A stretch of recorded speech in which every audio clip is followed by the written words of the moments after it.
Good morning మ్యాగజైన్కి స్వాగతం. ప్రముఖ దినపత్రికలో వస్తున్న వార్తలు వెనకాల జరుగుతున్న పరిణామాలు చూద్దాం. ఈనాడు చూస్తే దస్త్రాల దహనం తీగలాగితే మద్యం డొంక కదులుతోంది. మదనపల్లె ఘటనలో పెద్దిరెడ్డి అనుచరుల నివాసాల్లో జరిపిన సోదాల్లో సిఐడికి కీలక ఆధారాలు లభ్యం. మిథున్ రెడ్డికి అనుసరణలోనే మద్యం కొనుక్కోవడం జరిగిందని ఇప్పటికే ఫిర్యాదులు.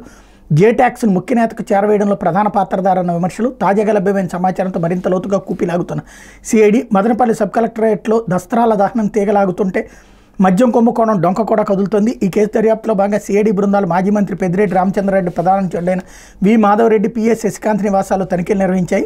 వివాదాస్పద భూముల లావాదేవీలకు సంబంధించిన కీలక పత్రాలతో పాటు ఐప్యాడ్, పెన్ డ్రైవ్లు, బ్యాంక్ స్టేట్మెంట్లు, వివిధ బ్యాంకుల చెక్కులు, సేల్ డీడ్లు, నగదు లావాదేవీల వివరాలు ఉన్న కాగితాలు, కొన్ని రహస్య పత్రాలు స్వాధీనం చేసుకున్నాయి. వాటిని విశ్లేషిస్తుంటే జగన్ హయాంలో జరిగిన మద్యం కుంభకోణానికి సంబంధించిన పలు ముఖ్యమైన లావాదేవీల వివరాలు వెలుగు చూసినట్టు సమాచారం. కొన్ని కీలక ఆధారాలు లభ్యమైనట్టు తెలిసింది. వైకాపా ప్రభుత్వంలోనూ ఆ పార్టీలోనూ ముఖ్య నేతగా చలామణి అయిన పెద్దిరెడ్డి రామచంద్రారెడ్డి కుమారుడు వైకాపా ఎంపీ మిథున్ రెడ్డికి అనుసరణలోనే గత 5 ఏళ్లలో మద్యం కుంభకోణం జరిగిందన్న ఫిర్యాదులు ఉన్నాయి.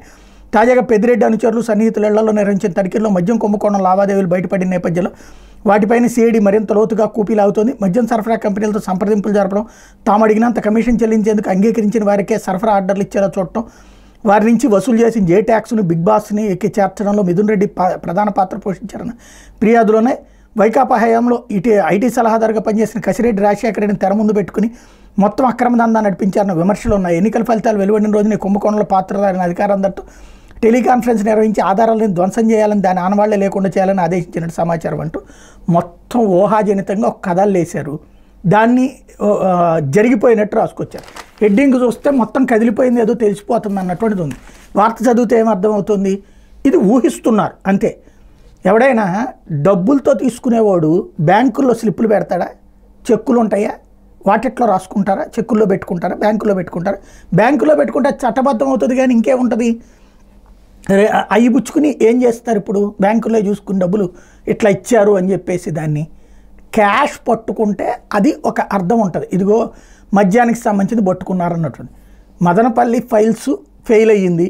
హెలికాప్టర్లో అధికారులు పంపించినా చివరికి ఈ రోజు వరకు అసలు అగ్ని ప్రమాదానికి కారణం ఏంటో తేల్చలా. షార్ట్ సర్క్యూట్ కాదన్నారు, లేకపోతే అది కాదన్నారు, ఇది కాదన్నారు తప్పించి ఫోరెన్సిక్ అన్నారు, అదన్నారు, ఇదన్నారు. ఇంతవరకు అదేంటో తేల్చలా. పోనీ ఫైళ్ళు ఏమైనా పోయినాయి అంటే అన్ని ఫైళ్ళు అక్కడే ఉన్నాయని చెప్పారు. అంటే ఏంటి?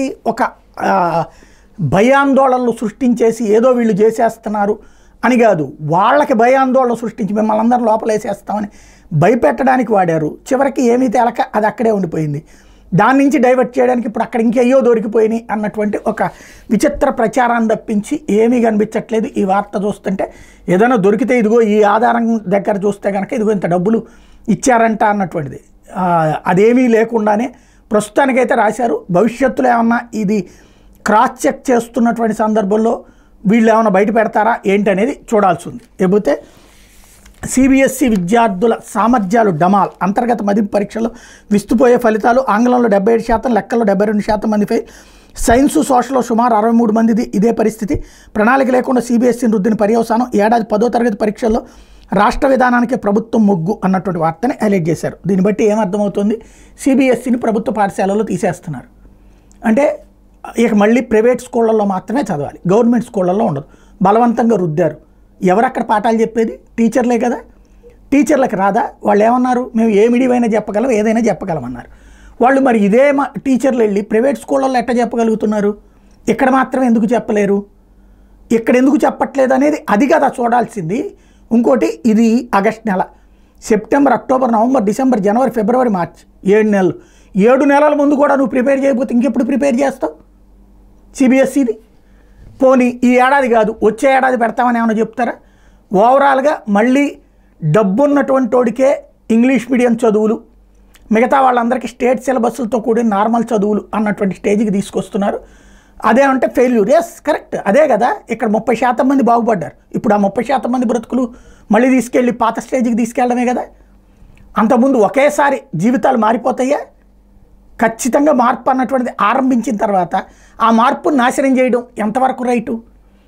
సిబిఎస్ఈకి ఇప్పటి నుంచి ట్రైనింగ్ ఇస్తే, అంతకైతే సిబిఎస్ఈ ప్లస్ స్టేట్ సిలబస్ రెండూ నేర్పండి. ఇది చేయలేని వాళ్ళని దాంట్లో చదవమనండి. అంతేగాని ఇప్పుడు మానేస్తే అకస్మాత్తుగా ఏంటి వాళ్ళ జీవితం అటు ఇటు కాకుండా. ఇక ప్రభుత్వ పాఠశాలల విద్యార్థుల బ్రతుకులతో చెలగాటం ఆడేటటువంటి కాన్సెప్ట్ కరెక్ట్గా అది ఆలోచించుకోవాలి. పోతే ఆతిథ్య రంగానికి రెక్కలు, హోటళ్లలో 20 నుంచి 30% పెరిగిన ఆక్యుపెన్సీ, భారీగా పెరిగిన విమాన ప్రయాణికుల సంఖ్య, తరచూ పారిశ్రామిక వ్యాపార ప్రముఖులు రాకపోకలు, దాంతో 2014-19 మధ్య తెలుగుదేశం పార్టీ ప్రభుత్వంలో రాజధాని నిర్మాణ పనులు ముమ్మరంగా జరగడం, దేశ విదేశాలకు చెందిన పలు సంస్థలు అమరావతిలో భాగస్వాములయ్యేందుకు క్యూ కట్టడంతో ఆ సమయంలో విజయవాడలోని హోటళ్ళన్నీ కిటకిటలాడేవి. అప్పటి ప్రభుత్వ విధానాల వల్ల విజయవాడ కొత్తగా నోవాటెల్ పార్క్ అటువంటి హోటళ్ళు వచ్చినాయి. ట్యాక్సీ డ్రైవర్లకు చేతి నిండా పని దొరికింది. జగన్ ప్రభుత్వం అమరావతి పనులు నిలిపేయడంతో పాటు కరోనా ప్రభావంతో విజయవాడ చుట్టుపక్కల ప్రాంతాల్లో హోటళ్లు దెబ్బతింటే ఇప్పుడు మళ్ళీ అవన్నీ నిండిపోతున్నాయి అన్నటువంటి వార్తని హైలైట్ చేశారు. లేకపోతే కోనోకార్పస్ చెట్లను కొట్టకుండా అడ్డుకోండి, వాటిపై దుష్ప్రచారం చేస్తున్నారు, శాస్త్రీయ అధ్యయనాన్ని నిపుణుల కమిటీని ఏర్పాటు చేయండి. హైకోర్టులో పిల్ దాఖలు, కోనోకార్పస్ మొక్కలు చెట్లను అకారణంగా కొట్టేయడాన్ని అడ్డుకోవాలంటే హైకోర్టులో పిల్ దాఖలైంది. జనచైతన్య వేదిక రాష్ట్ర అధ్యక్షుడు వల్లన్ రెడ్డి, లక్ష్మణ్ రెడ్డి మరో ఇద్దరు ఈ వ్యాజ్యాన్ని సమర్పించారు. కోనోకార్పస్ మొక్కలతో మానవాళికి పర్యావరణానికి ముప్పు ఉందని శాస్త్రీయంగా నిరూపితం కాలేదని వ్యాజ్యంలో పేర్కొన్నారు. నాటడానికి అవి యోగ్యమైనవా కావా అనే విషయంపై శాస్త్రీయ అధ్యయనం చేసేందుకు నిపుణుల కమిటీని ఏర్పాటు చేయాలని కోరారు. కోనోకార్పస్ చెట్లను అక్రమంగా కొట్టేసిన వారి నుంచి వాల్టా చట్టం ప్రకారం నష్టపరిహారం వసూలు చేసి ప్రత్యామ్నాయ ప్రదేశంలో మొక్కలు నాటేలా అధికారులను ఆదేశించాలని కోరారు. ఏపీలో కోనోకార్పస్ మొక్కలు కొట్టేయకుండా ప్రభుత్వాన్ని ఆదేశిస్తూ మధ్యంతర ఉత్తర్వులు ఇవ్వాలని కోరారు అన్నటువంటి వార్తని హైలైట్ చేశారు. మొన్ననగా మనం ఫస్ట్ ఈ విషయాన్ని హైలైట్ చేసాం. సదరు బెంగళూరుకి సంబంధించినటువంటి పర్యావరణవేత్తతో కూడా మనం ఇంటర్వ్యూ కూడా తీసుకున్నాం. అయితే ఏఐతో వైవా ఫలితాలు వారెవ్వా, విద్యార్థుల్లో తగ్గిన భయం ఆందోళన, సాధారణ వైవాతో పోల్చితే మెరుగైన గ్రేడింగ్, చెన్నైలోని ఒక కళాశాలలో ఆసక్తికర పరిశోధన, చుట్టూ 4-5 ఆచార్యులు కూర్చుని ఒక్క విద్యార్థిపై ప్రశ్నలు సంధిస్తుంటే సమాధానం తెలిసినా చెప్పే క్రమంలో తడబాటు సహజం, వైవా అంటేనే ఆందోళన చెందే విద్యార్థులందరూ ఆ భయాన్ని తొలగించలేమా, విద్యార్థులకు అనుకూల వాతావరణాన్ని కల్పించలేమా? ఈ ప్రశ్నలకు సమాధానంగా చెన్నైలోని ఓ కళాశాల సాంకేతికను అందిపుచ్చుకుని కృత్రిమ మేధ ద్వారా వైవా విధానాన్ని పరిచయం చేసి అద్భుత ఫలితాలు రాబట్టింది. చెన్నైలోని సవితా డెంటల్ కాలేజీలోని ఇంప్లాంటాలజీ విభాగం పరిశోధకులు ఇటీవల చేసిన వైవా ప్రయోగం మంచి ఫలితాలను ఇచ్చింది. నమూనాగా 50 మంది విద్యార్థులను ఎంపిక చేసి 2 బృందాలుగా విడగొట్టారు. శిక్షణ తరగతుల తర్వాత 25 మందికి ఆచార్యులతో సాధారణ వైవా, మరో 25 మందికి ఏఐతో వైవా నిర్వహించారు. వారం రోజుల విరామం ఇచ్చి ఎంతో ఏఐతో వైవా చేయని బృందానికి ఈసారి అవకాశం ఇచ్చారు. అంతకుముందు ఏఐతో వైవాలో పాల్గొన్న వారిని సాధారణ వైవాలో కూర్చోబెట్టారు. వైవాకు ముందు, వైవా సమయంలో, వైవా తర్వాత వారికి పలు ఆరోగ్య పరీక్షలు చేశారు. ఏఐ పనితనాన్ని విశ్లేషించారు. చివరిగా తేలింది ఏంటంటే ఏఐతో వైవాలో పాల్గొన్న విద్యార్థుల ఆత్మవిశ్వాసం బాగా పెరిగిందని, ప్రశ్నావళిపై భయం పోయిందని తెలుసుకున్నారు. సాధారణ వైవాతో పోల్చితే ఆ విద్యార్థులకు అధిక గ్రేడింగ్ సాధ్యమైనట్టు తేల్చారన్నట్టు వార్తని హైలైట్ చేశారు. తిరుమల తిరుపతి దేవస్థానం అక్రమాలపై కరుణాకర్ రెడ్డి, ధర్మారెడ్డికి తాకీదులు. వైకాపా 5 ఏళ్ల పాలనలో తిరుమల తిరుపతి దేవస్థానంలో జరిగిన అక్రమాలపై విజిలెన్స్ విచారణ తుద్దశకి చేరుకుంది. గత 2 నెలల్లో అధికారులు తిరుమల తిరుపతి దేవస్థానంలోని వివిధ విభాగాల్లో లావాదేవీలపై వివరాలు సేకరించారు. నిబంధనలు అతిక్రమించి చేసిన పనులు, ఖర్చులు, ఇతర అంశాలపై ఆ విభాగాల బాధ్యుల నుంచి వివరణ తీసుకున్నారు. ప్రధానంగా ఆరోపణలు ఎదుర్కొంటున్న నాటి చైర్మన్ కరుణాకర్ రెడ్డి సహా అదనపు ఈవో ధర్మారెడ్డికి సైతం తాకీదులు ఇచ్చి వివరణ కోరారు. అప్పటి chairman Y V Subba Reddy, EO Jawahar రెడ్డిలు సైతం తాకీదులు జారీ చేసి వివరణ కోరినట్టు తెలుస్తోంది. తిరుమల తిరుపతి దేవస్థానం సాధారణంగా ఏటా ఇంజనీరింగ్ పనులకు సుమారు 300 కోట్ల వరకు కేటాయిస్తుంటారు. టెండర్లో భారీగా ముడుపులు చేతులు మారిన విమర్శలు ఉన్నాయి. స్విమ్స్కి 77 కోట్లు, గోవిందరాజస్వామి సత్రాలకు 420 కోట్లు, తిరుపతిలోని వివిధ ప్రాంతాల్లో రహదారులు, ఇతర పనులకు నిధుల కేటాయింపులపై దృష్టి సారించారు. ముఖ్య గణాంకాధికారి బాలాజీకి నోటీస్ ఇచ్చి వివరణ కోరారు. ఆర్థిక అవకతవకలను ఎందుకు అడ్డుకోలేదో సమాధానం చెప్పమన్నట్టు తెలుస్తోంది అన్నటువంటి వార్తని హైలైట్ చేశారు. ఇది కూడా ఊహాజనితమైనటువంటి వార్తే. ఎందుకు అంత ఖర్చు పెట్టావంటే అక్కడ రూల్ ప్రకారం అని చెప్తారు, టెండర్ పిలిచింది అని చెప్తారు. దాంట్లో ఎక్కువగా పెట్టారా తక్కువకు పెట్టారా అన్నటువంటి ఎట్లా తెలుసుద్ది? అదే పనిని రాష్ట్ర ప్రభుత్వం కనుక తక్కువకి చేసి చూపెడితే ఇదిగో అక్కడెట్టా జరిగింది, ఇక్కడెట్టా జరిగింది అన్నటువంటి ఉంటుంది. కాబట్టి ప్రస్తుతం హడావిడి మాత్రమే నడుస్తున్నది.